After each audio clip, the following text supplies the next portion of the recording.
On February 10th? 9th, February 9th, 2025. We start our class with Guru Tattva Nectar, reading from my notebook about Guru Tattva. So this is about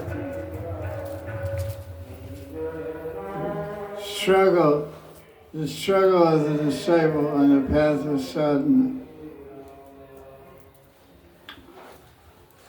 So, this is a conversation I had with my guru, answering my question. I was asking about sadhana and struggle. I said, it seems like practicing, because I said I've been practicing sadhana bhakti for 35 years. But why is it still a struggle? It's not easy. He said this. He said it happens towards the end as you approach a Sakti and Baba, a platform of advanced devotion. A Sakti means, what does it mean? What does it mean, a Sakti? Attachment. Yeah, attachment, very firm attachment to Radha Krishna. And Baba, of course, is almost prema. Jai Jagannath. Dhanyavad. So my Guru said, but to reach this stage of perfection, we must be purified by the fire of ordeal. Then we must pass many tests and face many hardships. Then only will we learn to behave properly in relation to Krishna. So all the different tests that we face in sadhana bhakti are to improve our behavior, improve our attitude, improve our feelings, improve our behavior. Because that's the thing. Then only will we learn to behave properly in relation to Krishna. Just like gold, submerged in heat, gets purified of all its impurities. That's why they have ratings. Gold has ratings. 18 karat gold, 22 karat gold, 24. I don't know, how high does it go? 24. 24. So it's a matter of purity, how much gold is there, and how much other metals have been burned off, other metals have been removed from the gold, element of gold. So that's, my Guru Maharaj said, that's the test that Krishna gives us, is heating us up and bringing out the real gold. When it talks about the Siddhadeha at some place in the Shastra, it says, Haranyamaya Bhagavatanam, Haranyamaya Bhagavatanam, that the body of the associates of Bhagavan are golden, Haranyaya. So we're, even our Siddhadeha is gold. So we're trying to get that Siddhadeha, but now we have a white body or brown body. We don't have a gold body. So we're going to have to go through a lot of heating, a lot of hot. So that's what the Gurudev said. That's the meaning of tapasya. Tapasya means austerity, means heat. The word top means heat. So, we have to turn up the heat to purify our existence. Shastras say, the common person faces many problems. What does Rupa Goswami describe those problems? Upadeshamrita. Klesha. Adhyatmika klesh, adhibodhika klesh, adhidaivika klesh. Klesh means obstacles, miseries, problems, opposition, hardship, challenges, broken hearts, broken minds, broken bodies. So this is all kinds of miseries that everyone faces. So no one can avoid problems. When Krishna describes the nature of the Jivatma in Gita, he says that the Jiva is part of him, but where is he found? Manasasthani. Manasasthani indriyani prakriti sthani karshati. Yeah, the living entity is stuck in the material energy and struggling. That's right in the Gita. Krishna says, Mavaivam Sho Jiva Loke Jiva Bhuta Sanatana Manasya Strani Indrani Prakriti Stani Karsati. He's standing in Prakriti, in Maya, material energy, he or she, and they're struggling with all these kleshas. My body and mind, other people's body and mind, and nature. Too hot, too cold, too dry, too wet. So you can't say that non-devotees aren't facing problems. Because, I asked my Guru, I said, why so much obstacles, difficulties, even when we're doing sadhana for so many years. He said, that's the way the world is. Problems here, problems there. The problems there never end, but problems here are diminishing day by day. That's the good news, believe it or not. She's like, but we generally say one problem goes, another one comes. My backache goes, and my stomach ache comes. My headache goes, and my step on a thorn, and my foot ache, my foot pain starts. So problems never end. Shastras say when you come to spiritual life, you also have problems. But devotee considers problems as austerities. That means that we don't have to undergo extra austerities related to your question you asked. I eat one chickpea a day and stuff like that.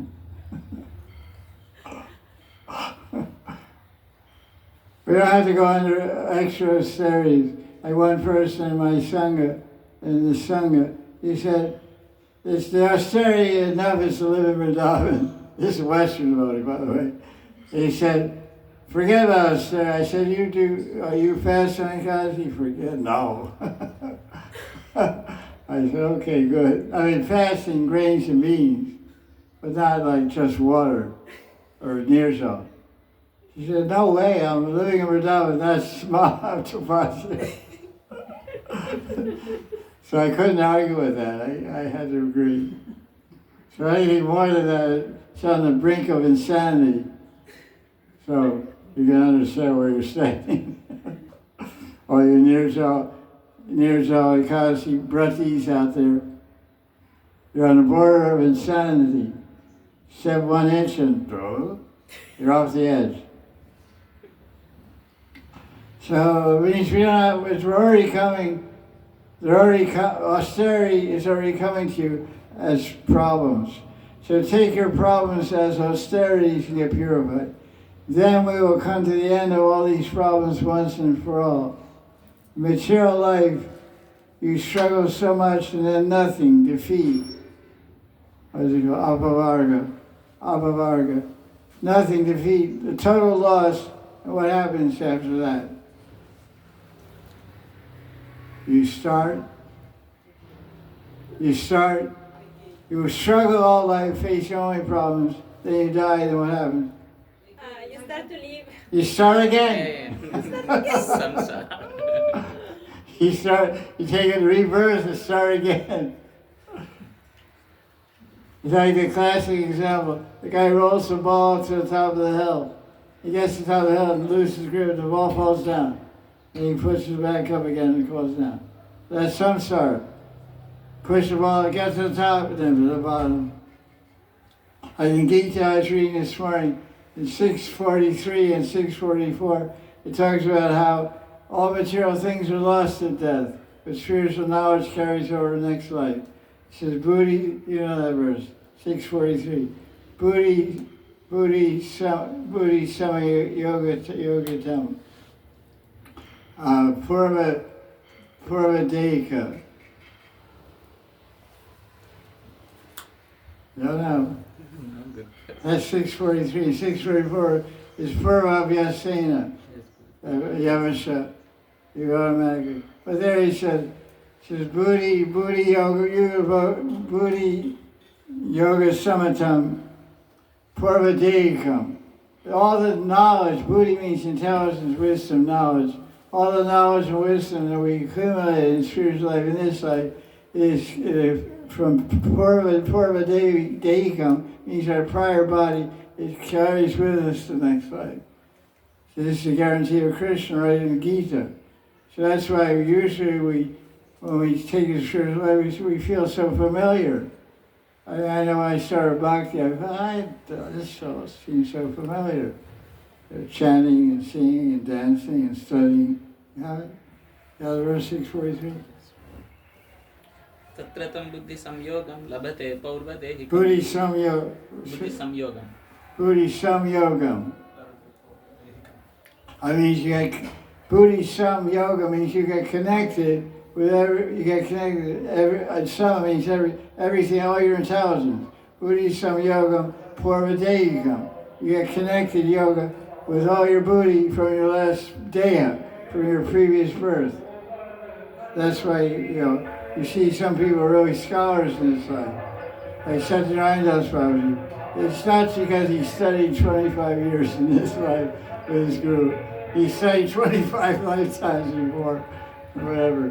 He's too smart. You can't get that smart in 25 years. So that's what I just want to say. So devotee doesn't have to see those problems again. So they'll come to an end of all problems. Material life, you struggle so much and then nothing, defeat, total loss, and you start again. However, in spiritual life, you struggle a small percentage of what materialists struggle. And then you become perfect, attain siddhi. That's a fact. Problems will come, but don't become depressed by them.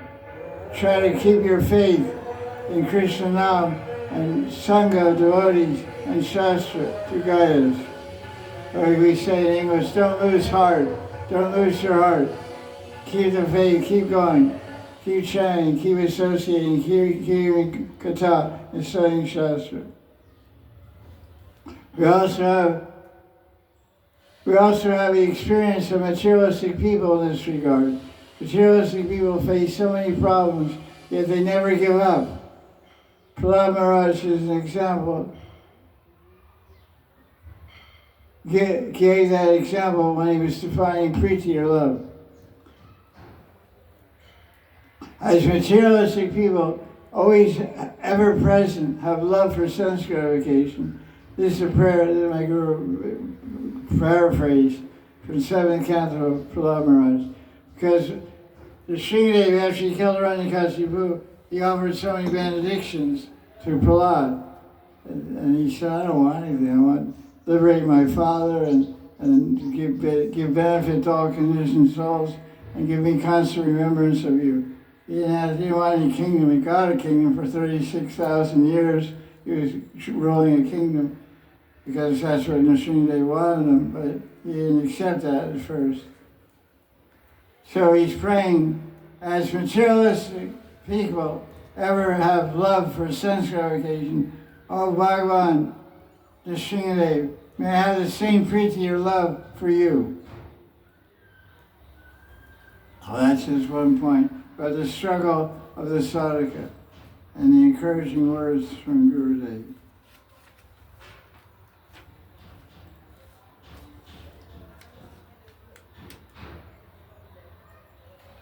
Let's ask a question here.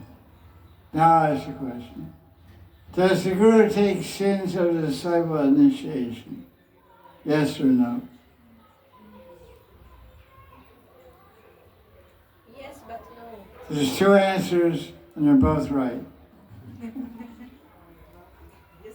Yes, but It's yes and no. yes. Yes is right, no is right. So now explain the no part. Go in there. No, the Guru doesn't take any sins. Now explain why that's true. I said the question is, does the Guru take sins of the disciple Diksha? The answer is yes and no. So I'm asking Govinda Das to explain why the answer is no. Because at the time of Diksha, Krishna actually clears all the sins. Krishna is the one who is actually making the disciples. So Krishna is clear. Krishna pulls out the plug. Yes. Well, tell me more. The Shastric references. चैतन्य चरितामृत दीक्षा काले भक्त करे आत्मसमर्पण, सेवा काले कृष्ण करे तारा आत्मसमान. So Krishna is the one who is actually making the disciple completely free from, means he is making his body Chidanandamaya so that he can render service to Krishna and accept that service. So he's giving him a Chidanandamaya. Because there's a verse in Antya Chaitanya Charitamrita, chapter 4, verse 192 and 193, which you're quoting. Dikshakaya Samarpan, Chidanandamaya, Aprakritadaya Kavanai. Vaishnava Prakritadaya Kavanai. Vaishnava doesn't have a materialistic body, but he does. By the time Diksha gets two, he has one body he brings to the platform, he brings to the table, as they say.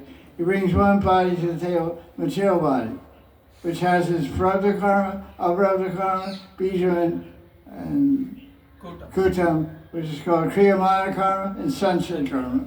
2 categories or 4. And then the Diksha, he has that. He walks away from Diksha with that body, but then he gets another body. It's called Chidanandamaya. And that Chidanandamaya has a special sanskar given by Guru through the Diksha mantras. It's called Krishna Seva Vasana. He gets the vasana, the desire to serve Krishna. And he begins a life of service. And then as he does service, which means Bhakti Bhajan, then Brahma Samhita, verse 58, Karmani Nirhati Kintu Bhakti Bhajan.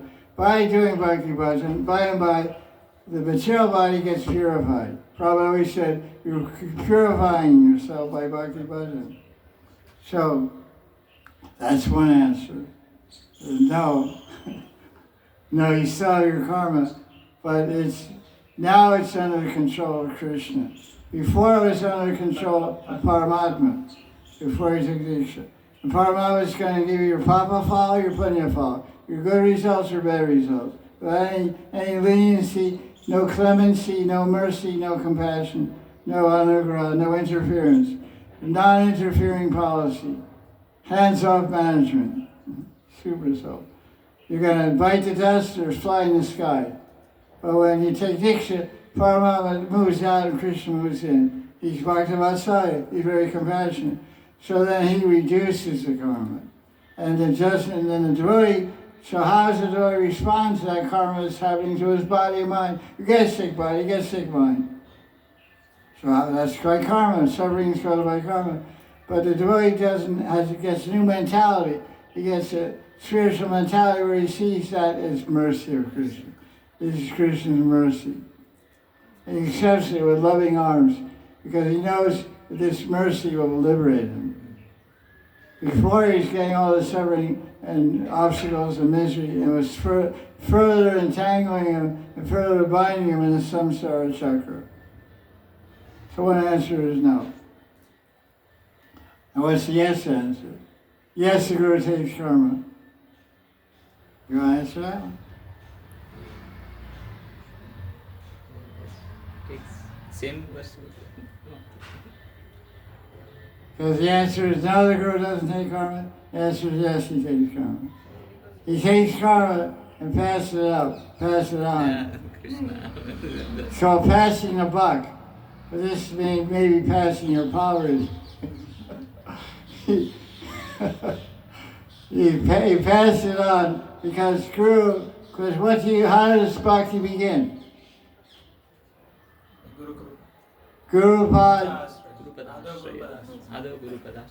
Adho Guru Pad Ashraya. First level bhakti is surrender to Guru. Ashraya means taking shelter, which means surrendering at the lotus feet of Guru.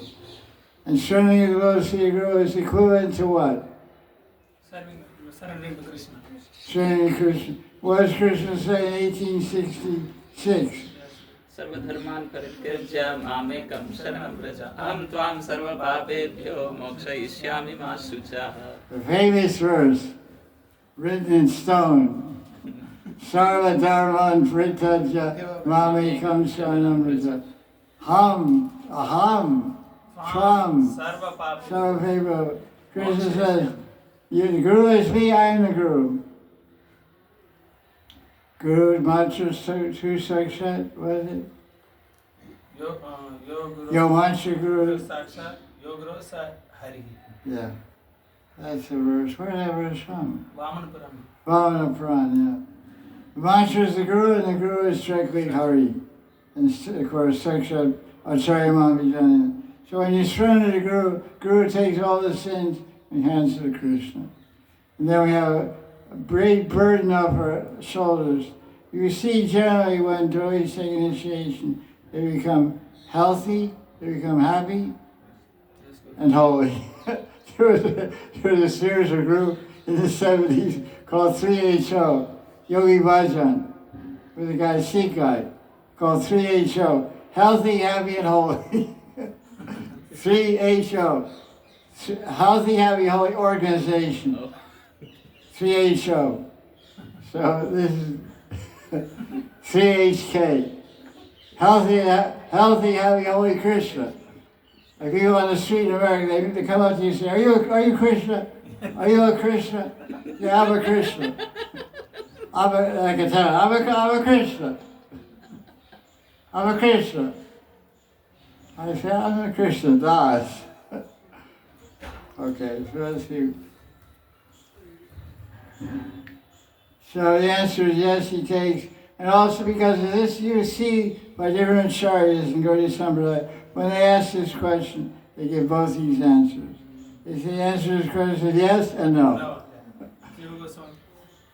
They say yes, and then they quote Skanda Puran. It says, just as the king takes 1/6 of the karma of his praja, of his followers, his people in the kingdom, and the father takes the sins of his children, and the teacher takes the faults of his students, the guru takes the sins of his disciple. There's a verse like that. It's in Hari Bhakti Vilas also. So the Shastras say the Guru takes sins. So we hear different things about different gurus who say different things. And some gurus get sick when they take initiation. So you can't say, oh, if he gets sick, he's not advanced. But some gurus don't get sick. They initiate thousands of them don't get sick. That's just how Krishna wants to play it. That's just Krishna's arrangement. Gurus are all transparent mediums to Krishna. So, one guru, I won't say who, he said, does the guru take the disciple's sin? This guru said, never.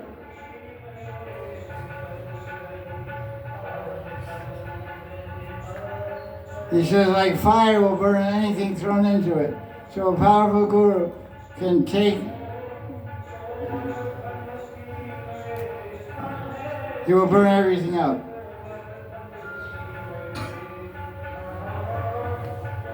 So he said, he will not take the fruits of the disciple's karma. He will at once, by his mercy, quickly burn it all. If the guru is not qualified, not a Tatvijnani, he is a Kanishta, you have to take all the sins. Madhyamadikari, at the level of Uttam, Madhyam, will burn everything. So he said Madhyamadikari. So in other words, as Krishna says in Gita, the 4th chapter, the fire of transcendental knowledge burns to dust all sins. So this whole 4th chapter of Gita is called Transcendental Wisdom. What's it called? Transcendental knowledge. Jnana Yoga. Yeah, Jnana Yoga. So this Bhakti Tatvijnana is described in Gita. If the Guru is supposed to be a Tatvijnani, that's in 434 of Gita. Tavidi Pranipatena, Pariprashnaya Sevya, Vidakshanti Te Ganyas Tavadarshana. These Ganyas Tava, you're supposed to know the Bhakti Gyan, the truth, the Tava of Bhakti. Prema Tava, Ras Tava, Nam Tava, Dham Tava, Vaishnava Tava, Bhagavad Tava, Jiva Tava, all these Tavas the Guru is supposed to know. So when the Guru's got all that knowledge of the Guru, it consumes all the karmas of the disciple. That's why I always tell my disciples to read, study. It's medicine. You have a disease, you take medicine, take some pill, take some liquid. So our medicine is Shabda Raman, Shabda Oshadi, sound medicine, Shabda Oshadi. sound medicine. So we heal our karmas, we heal our diseases, we heal our problems, mental, physical, emotional, by sound. Very refined element is sound. It passes through the ether. It goes into the heart and transforms the consciousness.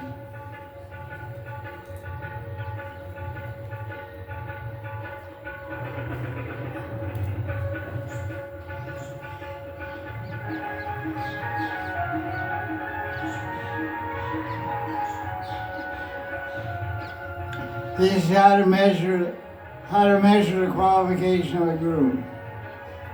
This answer is given by my guru. A bona fide guru can give the seed of bhakti because the guru has bhakti himself or herself. From a bona fide guru, the disciple will get true inspiration for the activities of Shravanam, Kirtanam, and Smaranam. So in other words, if you have the seed of bhakti, the seed of bhakti means serving Krishna. And the Srup Siddha Bhakti, what is Srup Siddha Bhakti? Srup Siddha Bhakti means Shravanam, Kirtanam, Smaranam, hearing and chanting about Krishna. So that inspiration, that desire, that drive, that motivation, that excitement should appear in the disciple who is initiated by a bona fide guru. It becomes contagious like a disease. So I've had many disciples, not many, I only have a few disciples, but over the years, some disciples have told me, I never read much, I never liked to read, but now I'm with you, I'm reading, going crazy reading. I said, that's good, go crazy reading. So because that's our medicine. There's the question. How do we reconcile the different advice from different gurus? What does reconcile mean? How to understand, how to act, How to put them together. Reconcile means how to assimilate, how to coordinate, how to assimilate, how to understand the differences and draw the right conclusion. The important thing is reconcile means understand the differences of different teachers, Shiksha Gurus, and draw the right conclusion, which is Anukuliya for your bhakti. Anukuliya and Krishnanam.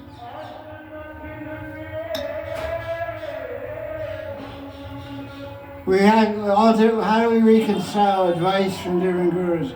We have to try to see the common thread. For a particular type of disciple, there will be a corresponding guru and a similar shastra. The shastras are so generous in going to the lower section, and correspondingly, a guru will also be there. Similarly, Guru, Shastra, and Sadhu, they're all extended to the lowest plane to elevate conditioned souls by a gradual process.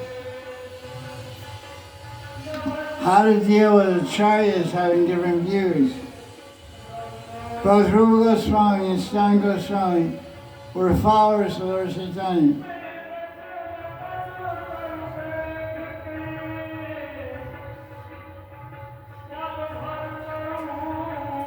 But Rupa Goswami explained Lord Balaram's Raslila in one way, and Sanatana Goswami gave a second explanation. So subject matters of transcendental topics are achintya bheda. They're inconceivably simultaneously one and different. Both explanations may be true simultaneously. There's achintya, inconceivable. So Rupa Goswami says one thing, Sanatana Goswami says another thing. So it seems different, but they're both different but correct. That's what he's saying. And eventually, as time goes on, we study more and hear other commentaries and have more association. We start to see the synthesis and see the oneness. Because the more knowledge, the broader the spectrum.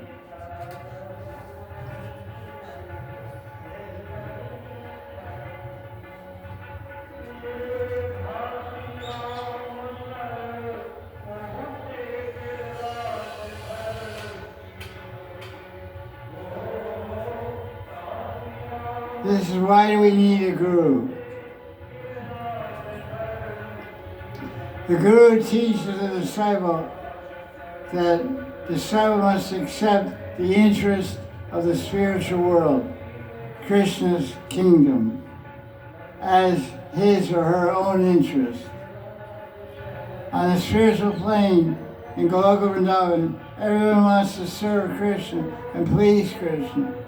Krishna is the center. We must be trained so if we're taken to Goloka Vrindavan, we'll know what to do. So an agent, a teacher is necessary. The Guru will teach us, and from Guru you get the transcendental knowledge and understand how to keep Krishna in the center of your life, in the center of your heart, in the center of your mind. So that's it for Guru Tattva. Guru Tattva Ki Jai. So now we have a question.